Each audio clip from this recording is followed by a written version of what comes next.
आता आपण बघूया विण दोघांतली ही तुटेनाचा 27 सप्टेंबरचा एपिसोड रिव्ह्यू. कालच्या भागात आपण बघितलं अंशू रागारागाने निघून येतं, त्याच्या सोबत मल्लिकाही येते. तेव्हा अंशू चिडचिड करत असतो की स्वानंदीला ना मी सोडणारच नाही आणि आता त्या समर दादाला मी सोडणार नाही. तेव्हा मल्लिका बोलते की अंशू तोंड सांभाळून बोल, कारण आपण समर राजवाड्याचे आश्रित आहोत. आश्रित त्याने फेकलेले तुकडे आपण गोळा करतो ना, तसंच त्याने थोबाडीत मारलेली आपण झेलायची. पण एक गोष्ट तू व्यवस्थित केली अंशू, तू त्याची माफी मागितलीस, त्याच्यासमोर रडला आणि बोलला की दादा मी काहीच केलेलं नाही, तरी तू थोबाडीत मारली माझ्या, ही त्या जाणीव त्याला करून दिली.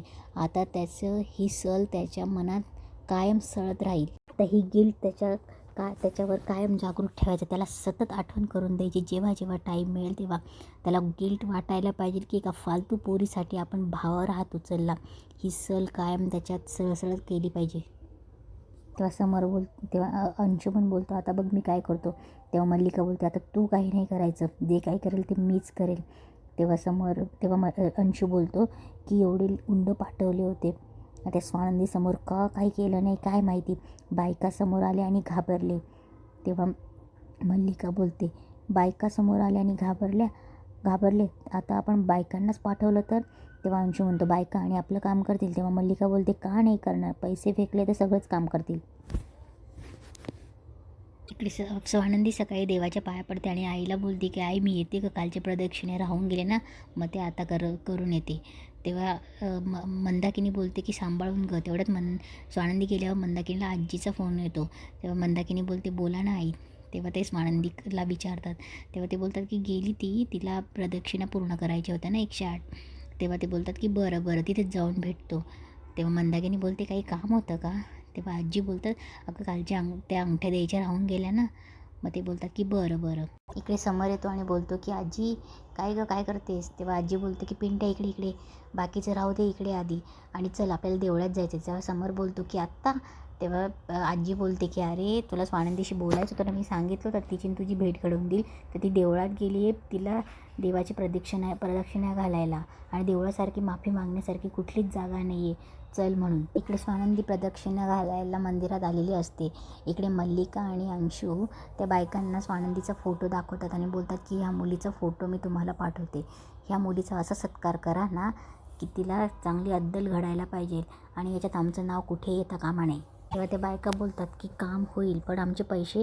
तेव्हा मल्लिका आणि अंशू त्यांना पैसे देतात. तेव्हा त्या बोलतात की तुमचं काम झालंच म्हणून समजा. तेव्हा त्या बायका गेल्यावर अंशू बोलतो की आई मॉम या बायका आपलं काम करतील ना.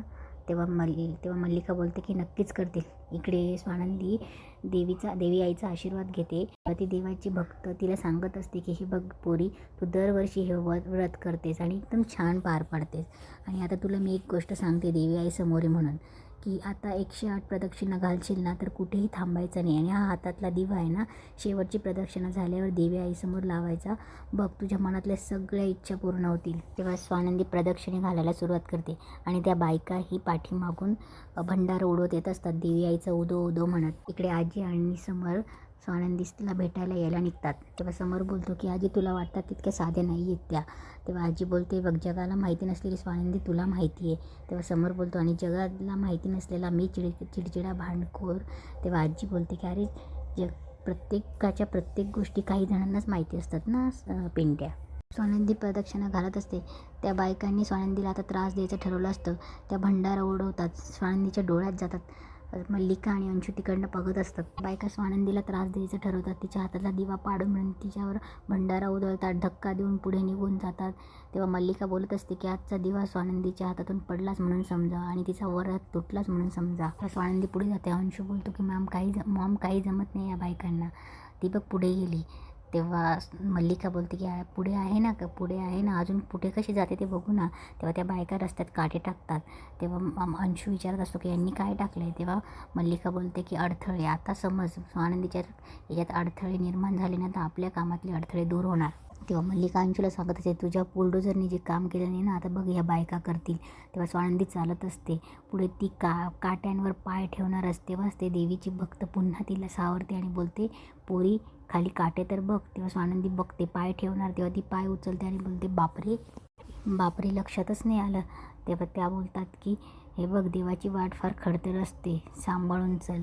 तेव्हा ती बोलते की आणि मदत पण तोच पाठवतो ना कुणाच्या ना कुणाच्या रूपात ना. तेव्हा स्वानंदी बाजूने पुढे जाते. इकडे स्वानंदी वरती देवळाच्या तिथे येते आणि तिचे मंदिराच्या पायऱ्या चढून होतात. आता तिला 108 प्रदक्षिणा घालायच्या असतात. तेव्हा ती 108 प्रदक्षिणा घालायला स्टार्ट करते. तेव्हा स्वानंदी प्रदक्षिणा पूर्ण करत असते. त्या बायका तिथे बसतात, काचेची बॉटल फोडतात तेव्हा आणि स्वानंदीवर भंडारा उडतात. स्वानंदीवर भंडारा उडवल्यामुळे तिचे डोळे बंद असतात. ती तसेच चालत असते आणि चुकून तिचा काचांवर पाय पडतो. स्वानंदी तसंच काचा रुतलेला पाय घेऊन पुढे प्रदक्षिणा घालायचीच चालत असते. इकडे समर आजीला घेऊन पायऱ्यावरती चढत असतो. स्वानंदी तशीच प्रदक्षिणा पूर्ण करत असते. तेवढ्यात पुन्हा त्या देवीचे भक्त येतात आणि त्या बोलतात की पोरी अगं तुझ्या पायातनं रक्त येतंय, थांब.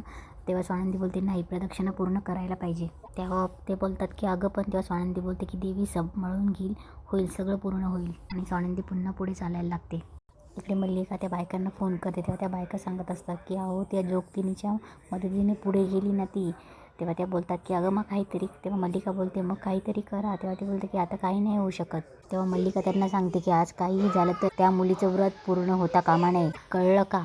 त्या बायका पुन्हा स्वानंदीच्या पुढून भंडारा उडवत जातात आणि स्वानंदीच्या तो भंडारा डोळ्यात जातो. तरीही स्वानंदी 108 प्रदक्षिणा मारणं सोडत नाही. आता त्यांनी स्वानंदीच्या वाट्यात मोठमोठे लाकडं ठेवलेली असतात. स्वानंदी तरीही पुढे चालत असते. एका बाईने स्वानंदीच्या मागून चाकू घेऊन जात असते.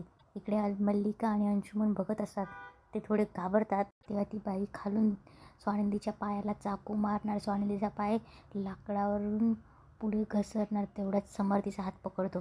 तेव्हा समर स्वानंदीचा हात पकडतो. स्वानंदी दिवा सावरते. स्वानंदीला बरं वाटतं की दिवा आता विझला नाही म्हणून. आणि स्वानंदी वर मान करून बघते तर समर राजवाडीने तिला पकडलेलं असतं. इकडे अंशू आणि मल्लिकाला एकदम शॉकच बसतो. ते दोघं एकमेकांकडे बघत असतात खूप वेळ आणि इथे एपिसोड संपतो. हॅलो, असेच सिरियलचे नवीन रिव्ह्यूज ऐकण्यासाठी प्लीज या चॅनलला लाईक आणि सबस्क्राईब करा. आणि तसंच माझं सिरियल कट्टा या चॅनललाही लाईक आणि सबस्क्राईब करा.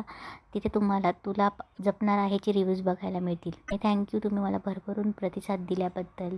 आता पुढच्या भागात आपल्याला बघायला मिळणार आहे की स्वानंदीचे 108 फेऱ्या कशा पूर्ण होतात आणि ती देवीसमोर कसा दिवा लावते आणि समर राजवाडे कशा प्रकारे तिची माफी मागतो.